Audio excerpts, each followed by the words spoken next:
Yo, what's up guys? Alfie, and today I'm going to be doing a set review for Explorer Anthology 2. So this is obviously the second Explorer Anthology coming to Arena. It's going to be releasing next Tuesday on the 13th, which is the same day as the new Alchemy set for Brothers War is going to be coming out. I'm going to be doing a separate set review for that in the next couple of days as well, but this set is going to be legal in both Explorer and Historic, so in this video I'm just going to go through all the cards in the Anthology, talk about what I think of them in both Explorer and Historic, what potential decks they could see play in, and just overall what I think of them. So let's just get straight into it. Starting off with the card that I think has the potential to have one of the biggest impacts in both formats, and that is Nykthos, Shrine to Nyx. So this is a legendary land, and you can tap it to add a colourless, or you can pay 2 and tap it, choose a colour, and add an amount of mana of that colour equal to your devotion of that colour. So this is obviously a card that is a very integral part of the mono-green devotion deck in Pioneer. Now, mono-green ramp has been somewhat of a strategy in Explorer, but this is definitely the card that deck was missing, and I definitely think that with the release of this card, mono-green devotion is going to start seeing a lot of play in Explorer. So if you're unfamiliar with the deck, it's basically a ramp deck using Llanowar Elves and Elvish Mystic and a bunch of other cards with a lot of green pips in to make Nykthos produce a ton of mana. You can use it with Kiora in order to untap your land and then activate it again to produce even more mana. You run Khan the Great Creator with a wish board of stuff that you can use the mana on. There's a bunch of like combo stuff you can do with Pestilent Cauldron as well. Some of the builds are running Nissa Who Shakes the World. Now there are a couple of cards that are missing from the Pioneer build. Like I know the Chain Veil isn't legal, which is part of one of the combos that the deck does, but this is like the main piece that deck was missing, and I definitely expect mono green devotion to see a lot of play. You know, I've not played the deck myself personally, so I'm excited to pick it up. In terms of Historic mono green, the interesting card that's legal in Historic that isn't legal in Explorer is Leyline of Abundance. Leyline of Abundance was a card that was banned in Pioneer pretty early on because of the mono green devotion deck, and the reason for that is, you know, if you have it in your opening hand, it enters play immediately, which gives you 2 green devotions straight away for your Nykthos, and it enables your Llanowar Elves and your Elvish Mystic to start tapping for 2 green immediately, which is really, really powerful. So I think there's definitely potential that a mono-green ramp deck could be good in Historic as well. Now, I'm not entirely sure because there is a lot of spot removal in Historic right now. You know, Fatal Push is one of the most commonly played cards, so running a deck that revolves around Llanowar Elves and Elvish Mystic might be a bit risky, but I'm definitely going to be trying out mono-green in both formats, and I definitely think there'll be strong decks in both of them. Even outside of mono-green, this obviously works with other colours as well, and the main other colour that I'm excited to try this out in is mono-black, because you can run kind of like a mono-black aggro shell with a lot of creatures that have multiple pips. You could run the new Gix Yawgmoth Praetor, for example, which is a decent card to just play on turn 3, and then if you have mana off Nykthos, you can pump it into its activated ability, which is really powerful. I've seen some interesting mono-blue lists that you can run with this as well, so I'm definitely excited to try this out, and I think it'll have a big impact in both formats. Next up, I'm just going to go through all the lands first. So we've got Wastes here, which is a basic land that taps for colourless. Now, I don't really expect this to see play, because if you are running a colourless deck, there are a ton of colourless lands that give you an added bonus as well, you know, like Scrying or producing a mana of colour if you're playing actual coloured cards as well, you know, if you're running a Forsaken Monument deck. So I don't really expect this to see play in competitive formats. I think this is probably mainly for brawl players if you're running a colourless deck, or maybe if you're running like a big red deck with some of the new Eldrazi that they've added, you could run this as well, but for the most part I really don't expect this to see much play in either format. Next up we've got Mutavault, another colourless land, so you can tap this for a colourless, or you can pay 1 to turn it into a 2/2 creature with all creature types until end of turn. So this is very comparable to Faceless Haven. I expect it to see play in the same sorts of decks that Faceless Haven already sees play in, namely just monocolored aggro decks. The big advantage of this over Faceless Haven is that it's just cheaper to activate, which is a really big deal, because typically in aggro deck, you know, you're going to be using a lot of mana, so you know, having to hold open 3 mana to activate something like a Faceless Haven, even though it has Vigilance, so you get 1 of the mana back, I think this is probably going to edge out the Haven just because it's cheaper to activate, and it still gets all the tribal bonuses as well because it counts as all creature types. So I definitely expect this to see play if monocolored aggro decks are popular in both formats. Speaking of monocolored aggro decks, we've got Brave the Elements, 1 mana instant for white, choose a colour, and white creatures you control gain protection from the chosen colour until the end of turn. So this is obviously going to be seeing play in mono-white aggro decks. You know, the only real mono-white aggro deck in either format is Humans, and I know this sees a lot of play in Pioneer Humans, and I definitely expect that to carry over to Explorer and Historic if mono-white Humans becomes played there.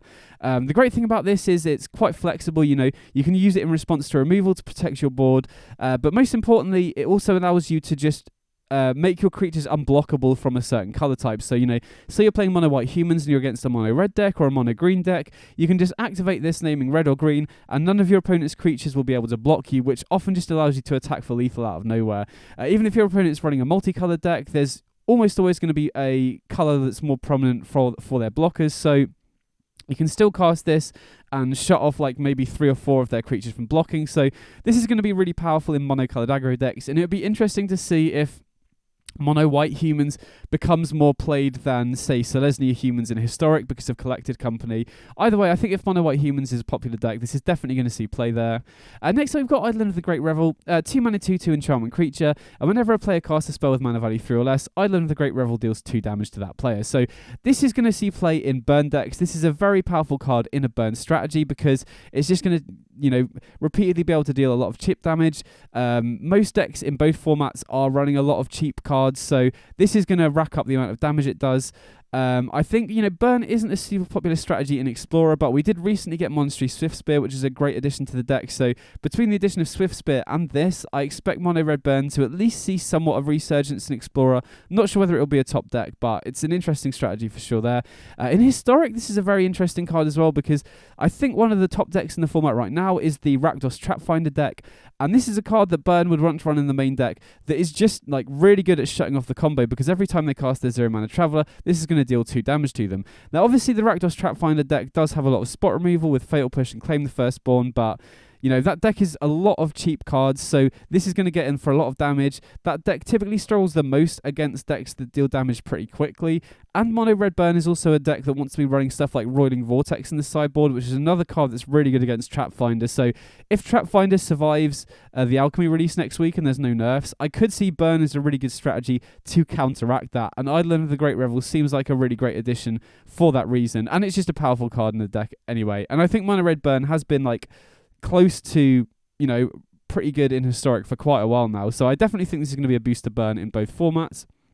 Next we've got Reflector Mage, so 3 mana 2/3 human wizard in Azorius colours, and whenever it enters the battlefield, return target creature an opponent controls to its owner's hand.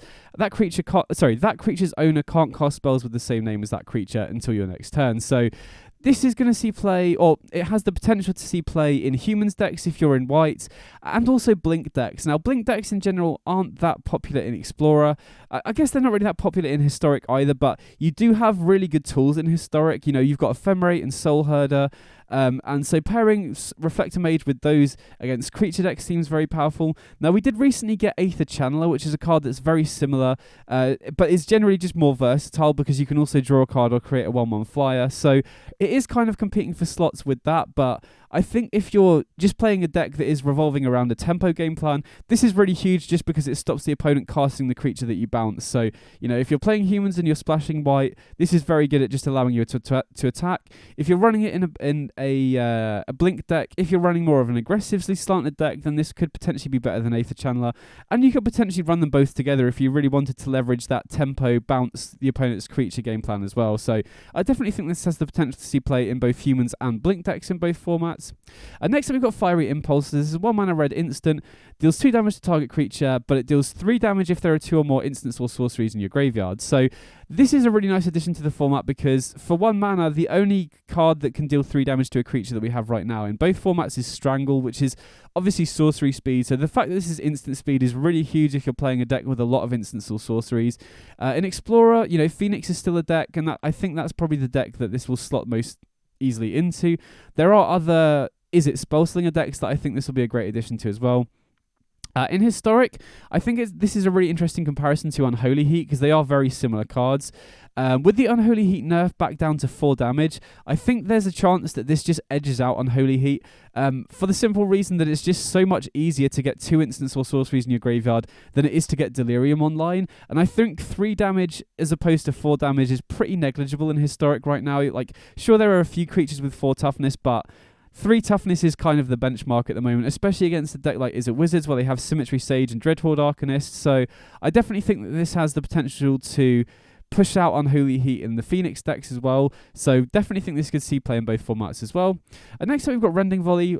Red instant, can't be countered, and it deals 4 damage to target white or blue creatures. So This is definitely a sideboard card. I don't think this is ever going to see play in the main deck, and I'm mainly excited for this in Explorer because, first of all, it allows you to kill Greasefang for 1 red mana, which is really big, in order to kill Greasefang in red, you typically need to be running 2 mana stuff like a Braid or Lightning Strike or whatever. So the ability to just kill Greasefang for 1 mana is really huge. It's also going to be very good against mono blue tempo as well, or mono blue spirits, I guess. This kills basically all of their creatures and it bypasses their counter spells as well, which is really huge. So definitely think this is going to be a great sideboard card in Explorer.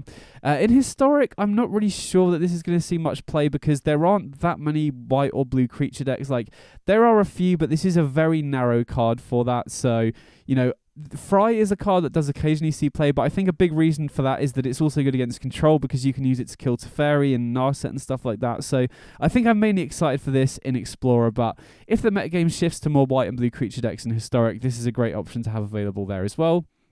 Next up, we've got Satyr Wayfinder.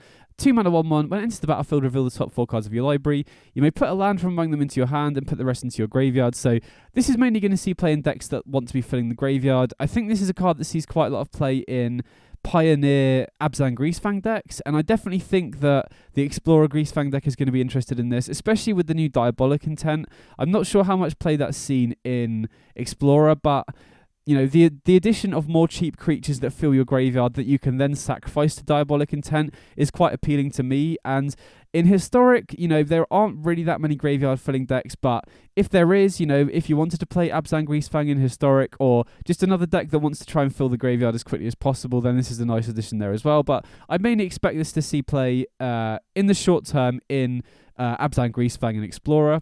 And next up, we've got Kozilek the Great Distortion. So this is a 10 mana legendary Eldrazi. When you cast this spell, if you have fewer than 7 cards in hand, draw cards equal to the difference. Has Menace, and you can discard a card with mana value X to counter target spell with mana value X. So this is obviously just a really big creature, and I think the only time you'd ever be interested in this is if you're trying to cheat it into play. The awkward thing about it is that, you only get the trigger on cast, so if you do cheat it into play with like a reanimation spell, you don't get it. So I think the only deck I've ever seen this see play in Pioneer is Tybalt's Trickery, which is banned in Historic, and I think it's still legal in Explorer, but I don't really see this seeing play out in a deck other than that, really.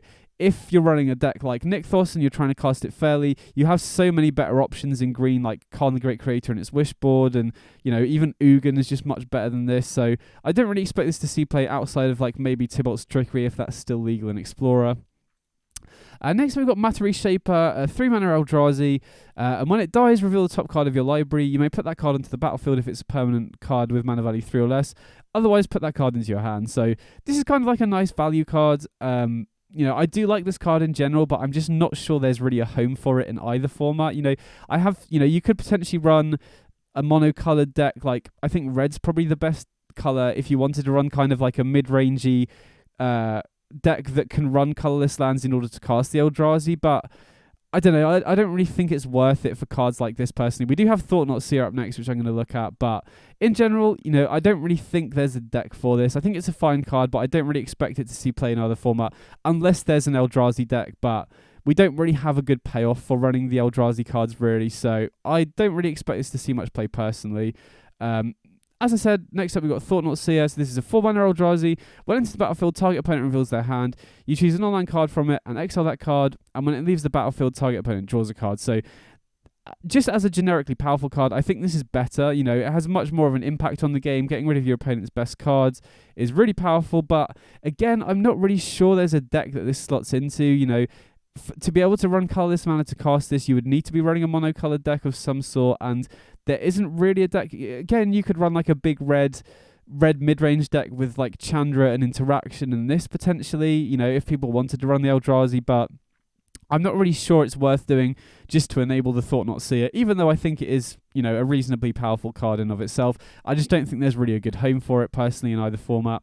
And next up we got Shaman of the pack. This is a 3 mana 3/2 Elf Shaman, and when it enters the battlefield, target opponent loses life equal to the number of elves you control. So this is a really interesting card. I think Elves is a deck that is fine in Explorer.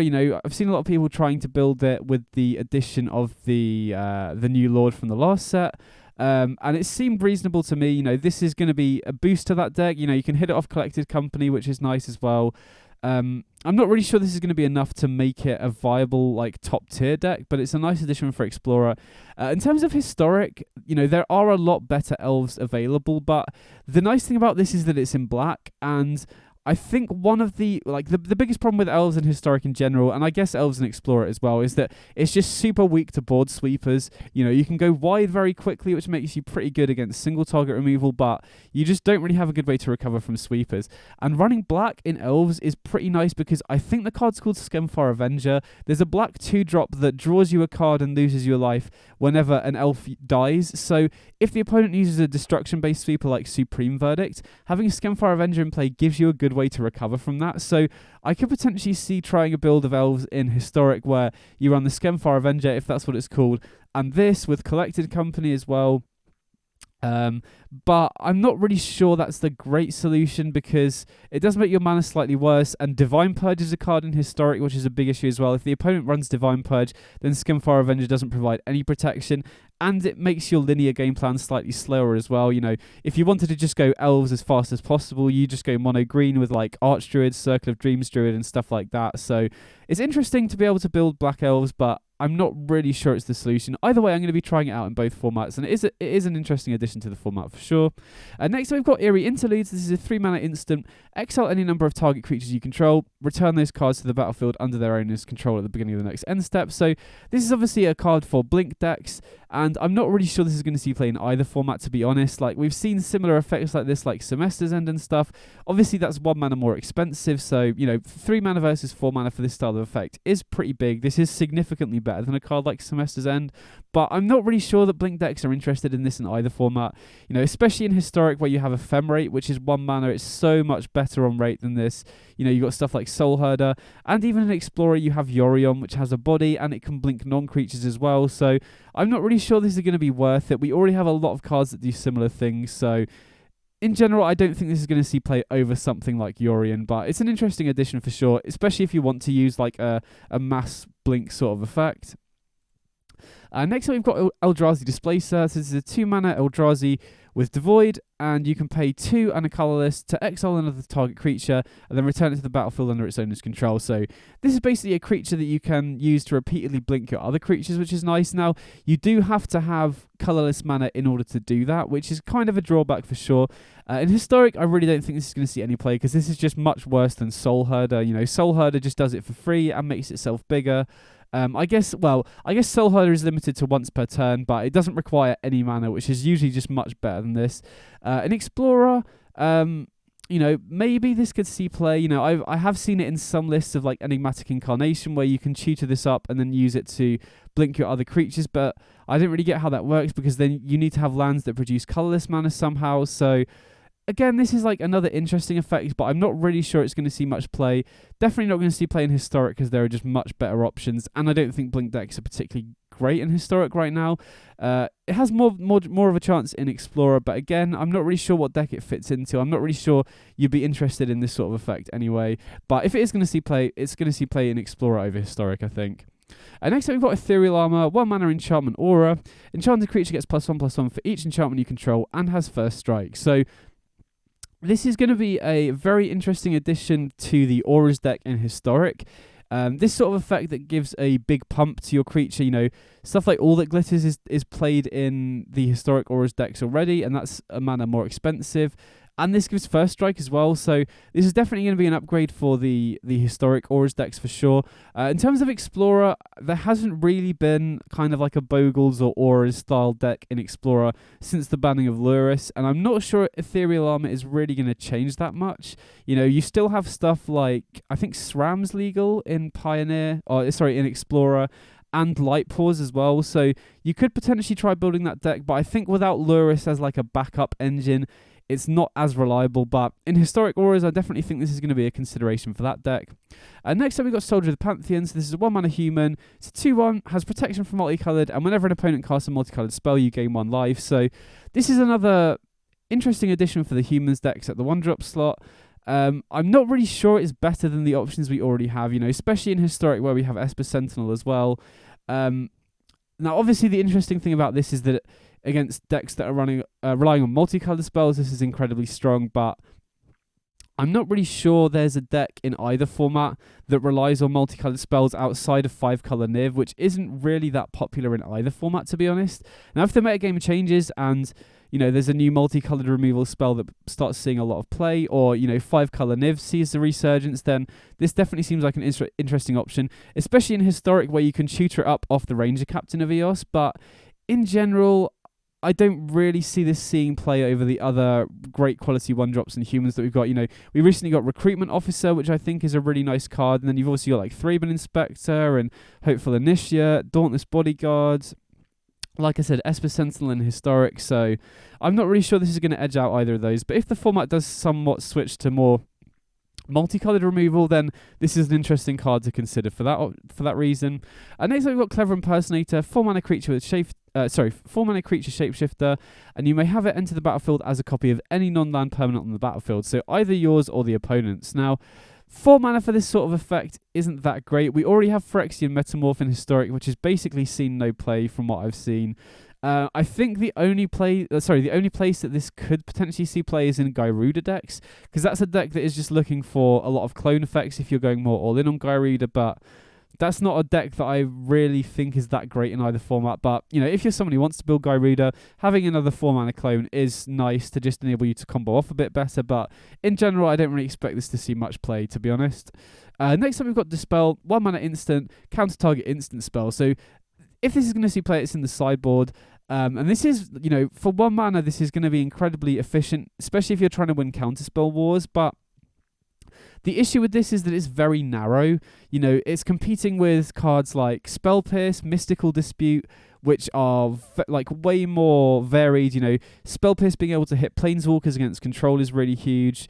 Mystical Dispute being able to be good against just blue creature decks as well is pretty huge. And if you're trying to win counterspell wars in the mirror match, if you're playing like a control mirror match, I think Dovin's Veto usually has the edge because it can't be countered itself. So this is definitely an interesting option for sideboards. Maybe if you're running a combo deck and you're specifically worried about counterspells, then this could be a potential option there. Just bring it in against counterspell decks and just 1 mana hard counter your opponent's counter. Better than Spell Pierce in that situation, because you don't give the opponent the opportunity to pay 2 to make it fizzle. So if you're playing a combo deck and you're worried about counter spells, this seems like a good sideboard card. But if you're just trying to win counter wars in general, I think Spell Pierce, Mystical Dispute, and Dovin's Veto are usually going to be better. Next up, we've got Zulaport Cutthroat. This is a 2-mana 1/1 human rogue ally, and when it or another creature you control dies, each opponent loses 1 life and you gain 1 life. So this is kind of reminiscent of Blood Artist. It's not as good as Blood Artist. I mean, it has the human tag, which could be relevant if you're running like a Sacrifice Humans deck, which I've seen a few decks, I've seen some humans decks running like Pyre of Heroes and Priest of Forgotten Gods, which are interesting, and this could potentially slot into a deck like that. But in general, in Historic, I think Blood Artist is better because it triggers on your opponent's creatures dying as well. And Blood Artist is a card that barely ever sees play in Historic, so I don't really expect this to see play there. In Explorer, I don't think Blood Artist is legal, so if you're sacrificing your own creatures a lot, then maybe you could run this. And if you're running a sacrifice-based humans deck, then this is appealing because it is a human. But outside of that, I don't really expect this one to see much play personally. Next up, we've got Courser of Kruphix, 3-mana enchantment creature, 2/4. Play with the top card of your library revealed. You may play lands from the top of your library, and whenever a land enters the battlefield under your control, you gain 1 life. So this is a really nice effect. I think it's a cool card, but I'm not really sure where this slots in. There are a lot of cards in Historic that have been added over the years that are good with this kind of lands deck strategy. You've had Knight of the Reliquary added, Elvish Reclaimer. You've got cards that allow you to replay lands from your graveyard as well, like Ramunap Excavator, but I don't think those decks have been powerful enough. They're just too dirtly compared to the speed of the rest of the format, so I don't really expect this to see play in Historic. In Explorer, I mean, again, this just seems like quite a mid-range ramp sort of card, and I think if you're playing ramp, you're probably just going to be playing Mono Green Devotion with Nykthos and Llanowar Elves and stuff, so I like this card a lot, and I would like it to see play, but I think it's in that awkward middle ground where it's kind of good in slow dirtly decks, and I think the format might both Explorer and Historic might just be too fast for those sorts of decks to be good. But I would love to be proven wrong. I'd love to see this see play in a good Explorer deck. Next up, we've got Nylea's Presence. This is a 2-mana enchantment aura. Enchant land. When it enters the battlefield, you draw a card, and enchanted land is every basic land type in addition to its other types. So I'm really happy to see this card. This is mainly going to see play in Enigmatic Incarnation decks. Probably just an Explorer. I don't think Incarnation is fast enough. Well, I don't think Enigmatic Incarnation is good in Historic right now, just because the format is so fast, and Incarnation doesn't do too well in super fast formats, but it is definitely a viable deck in Explorer, and this is a very big upgrade on Urban Utopia. So Urban Utopia is a card that sees play in Incarnation decks in Explorer, and the big advantage of this over Urban Utopia is that it enables you to cast your Leyline Binding for 1 mana, because it turns whatever land you equip into all land types, which then triggers Domain. So this is just going to see play, just basically replace Urban Utopia, enable you to cast your Leyline Bindings for really cheap. And in general, I think one of the biggest weaknesses of the Incarnation deck in Explorer, especially if you're running Yorion, which you probably should be, I think the biggest weakness of that deck is the 2-mana enchantments were typically pretty weak. Now, the addition of Bitter Reunion and this changes that quite a lot. So I think that deck, with the addition of this and Bitter Reunion, has become a lot more consistent on the early few turns, which is really huge. Next up, we've got World Breaker. So this is another Eldrazi. It costs 6 in green, has Devoid, so it has no colour. And when you cast this spell, exile target artifact, enchantment, or land. Has Reach, and then you can pay 2 and a colourless, sacrifice land, and return it from your graveyard to your hand. So this is a nice card, it's a powerful effect, but I think it's just probably too expensive. If you're running a ramp deck and you want a way to deal with a specific artifact, enchantment, or land, then maybe you could run this in the sideboard, but in general, I don't really expect this to see much play, to be honest. I think it's just too expensive, especially for Historic. Again, maybe an Explorer sideboards of ramp decks, but I'm not holding my breath for this one. And then finally, we've got Sliver Hivelord. So this is all 5 colours for a 5/5, and Sliver creatures you control have indestructible. So I think this is mainly just there for the Historic Brawl decks. Although having said that, Historic Brawl, I think the best 5-mana Sliver is the first Sliver, which we already have, that gives all your Sliver creatures Cascade. I have seen Slivers as a deck in Historic, and it can be pretty powerful if you don't have the tools to deal with it, but I think this is just significantly weaker than the first Sliver, so I don't think it's going to see play in Explorer or Historic, but it's a nice addition for Historic Brawl. So that's all the cards in there. There are a few cards that I don't think will have much of an impact, but cards like Nykthos, Mutavault, Brave the Elements, Eidolon, Reflector Mage, I definitely think these sorts of cards, especially Nykthos, have the potential to change both formats in a big way. I think Mono Green Devotion essentially now being viable because of the addition of Nykthos is definitely going to change up Explorer. I'm really excited to see if Leyline of Abundance Nykthos is going to be good enough in Historic as well. And so yeah, I'm really excited for this in general. I definitely think I'm going to be buying the whole anthology in one, because there are a lot of cards in here that I want to try. I think this is definitely better value than the last Historic Anthology, for example. Definitely let me know what you guys think of it. If you think it's good overall, if you're going to be buying the bundle, or maybe just a few individual cards. Definitely let me know as well if you think I've missed any applications of these cards out, because I don't personally play Pioneer, so I'm sure there are some cards in here that do see play in Pioneer decks that I'm not aware of that could be interesting for Explorer. If there's any potential applications you think I've missed of the cards, definitely let me know as well. Like I said, I'm also going to be putting out a set review for the Brothers War Alchemy set that's going to be releasing on the same day, so expect that in the next couple of days. And in general, I hope you enjoyed the video. I'll catch you in the next one. Big up.